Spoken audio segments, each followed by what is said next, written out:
është pyetja në sallë, kush ka dëshirë të flasë? Okay.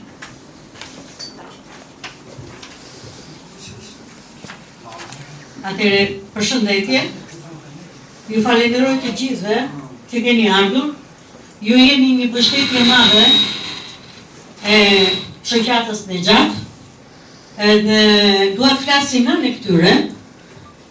Më kanë quajtur nënë e iranianëve, sepse në ndërgjegjen time nuk mund të duroj padrejtësi, nuk mund të duroj dhimbje. Thonë që është dita e mendimit. Po kur shikoj atë pankartën atje, atë nënat e lidhur aty, ata burra të raskapitur, edhe këta çuna që kanë dalë nga ajo derë, unë vetëm të diferohem. Edhe mendoj që kush mendimi aty? Mendoj që a ka aty liri, a ka njerëzillëk, edhe mendoj që kjo datë sot, 14 janar, shëron ditën e logjikës, një ditë që nafton të reflektojmë mbi rëndësinë e arsyes, mendimi kritik edhe të vërtetës të jetës sonë të përditshme. Logjika është themeli i dijes dhe i shkencës. Ajo na ndihmon të dallojmë të vërtetën nga e pavërteta, argumentin nga paragjykimi dhe zgjedhjen nga kaosi.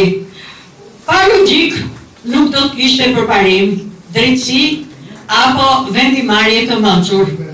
Në një botë ku informacioni është shumë dhe shpesh kontradiktor, logjika na mëson të mendojmë qartë dhe të pyesim, të analizojmë dhe të mos pranojmë gjithçka pa arsye.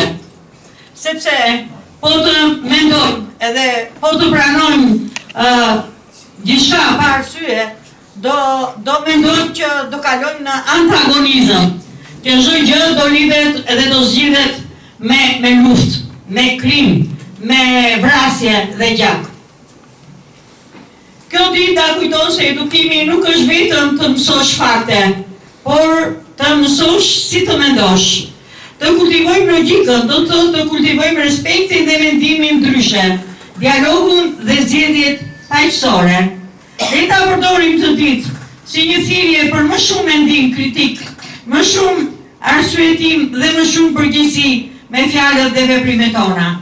Edhe një herë duhet të falenderoj shoqatën Nexhat që e bën gjithmonë mbrezërin kundër padrejtësive, për të drejtat e njeriut edhe kundër dhunës.